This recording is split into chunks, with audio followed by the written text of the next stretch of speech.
And now we talk to Dr. Jaime Montoya. He is the Executive Director of the DOST, Philippine Council for Health Research and Development. Good morning, Dr. Montoya. Thank you for speaking with us. Now, we understand that the meeting yesterday with the Russian manufacturer focused on the timeline of the clinical trial phase 3 here in the Philippines. But first, what is the basis or data presented to us that indeed phase 1 and phase 2 of the clinical trials were actually conducted? Yeah, thank you very much, Ria. The meeting yesterday was indeed very productive because we had the chance to meet not only with the manufacturers, but also the scientists who were behind the development of the vaccine. Based on their presentation, they've indeed finished phase 1 and phase 2 with a total number of 76 patients. This is actually the approximate number of patients that we usually require for such trials. And based on the findings and results of this trial, they have shown that it was effective. It produced sufficient antibodies in the people that were given the vaccine, and it was safe with only minor adverse effects, such as fever for a few days after the injection. But these are just minor. There were no major adverse effects shown. That is the reason why they were issued by the Russian authorities a limited, we call it limited registration, so that it can already be used for a small number of patients in Russia, and they will actually use it on healthcare workers and the elderly, which are the high-risk population. But it cannot be used on the larger segment of the population until the phase 3 studies have been finished and the results analyzed, after which the registration authorities would have issued it another certification that would allow its use on a mass scale. All right, Doctor, I understand that Russia actually passed a law which allows them to bypass phase 3 before rolling out the vaccine. What does this mean for the Philippines? And, considering that we are likely to participate in phase 3, how safe will it be? Well, it does not affect the way we do clinical trials here in the Philippines if we're going to participate in the clinical trials of this particular vaccine, because this regulation that the Russian government passed only applies to them. But the other regulatory authorities in other countries will have to impose its own requirements. And most of them, if not all of them, would require a conduct of the phase 3 clinical trial before it is actually used in the country.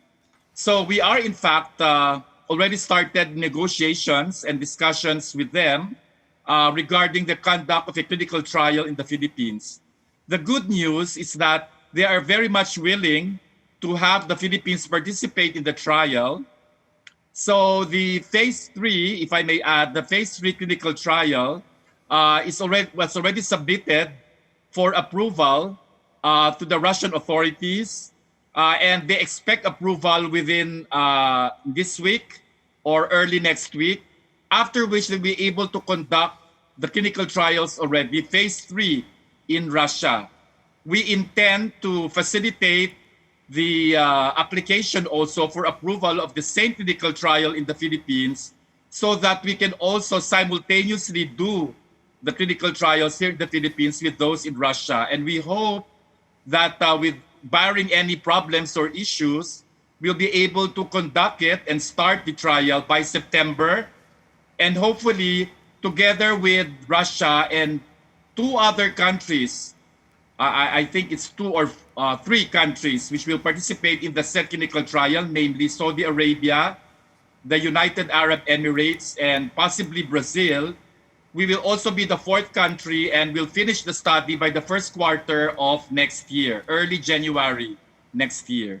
All right, so you are saying phase 3 in the Philippines should be wrapped up by January. Is that correct? Yes. All right. After that, and it is deemed safe, when can it start to be rolled out to the greater population? Okay. When the phase 3 clinical trials are finished, the global data, which does not just involve the Philippines, but the other countries and Russia will be analyzed. This will be submitted by the manufacturers or developers to the Russian authorities and will be given approval. Once it is given approval by the Russian authorities, then it can now be submitted to the other countries with the respective regulatory authorities for approval, like our FDA in the Philippines. And we estimate that that will take about 1 to 2 months. So that will also be within the first quarter of next year. So early second quarter of next year, maybe around April, we would have already, after a thorough review, approved or given approval for the said vaccine. If the FDA issues that, then we can already use the vaccine, can be sold in the market, and the government may so decide to buy the said vaccine for use by the other segments of the population.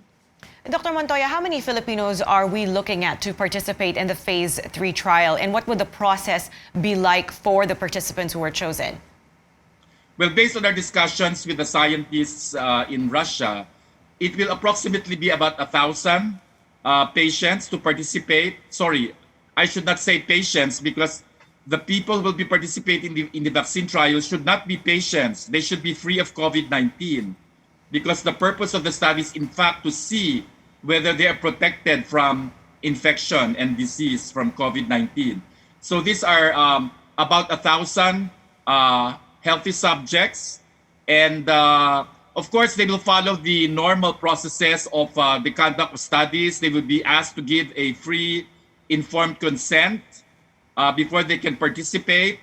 They have to satisfy the inclusion criteria, and they will be randomly selected. So everyone in a particular area with high transmission for COVID-19 would have equal chances of participating in the study.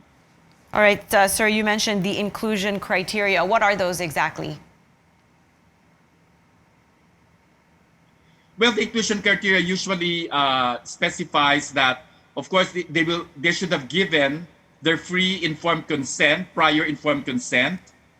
They should actually be of a particular age. And although we haven't seen the protocol, but my impression is that it will be adults, maybe between the ages of 20 to 60, and otherwise healthy without major contraindications for being given a vaccine. All right, sir, in terms of the participants, will priority be given to healthcare workers and frontliners? Well, that will be something that we can discuss, but that will be part of the criteria. But it doesn't have to, because the administration of the said vaccine will only be determined once the phase 3 clinical trial results are finished, and the government will now have to prioritize who in the population will first be given the vaccine. All right, sir, I want to talk about something else now. Let's talk about the traditional Chinese medicine known as Lingua Qingwen. And as you know, that was recently approved by the DFA, and it's used to treat mild to moderate cases of COVID-19 in China. But here, the FDA has clarified that it's not for COVID-19 treatment. What's your take on this, sir? Well, first of all, from what I got, the information we got from the FDA is that it was not indicated in the indications submitted by the Chinese government for use by the drug COVID-19. So as it is approved, it is not for COVID-19. So you can probably say that it's not part of the approved indications for the said drug.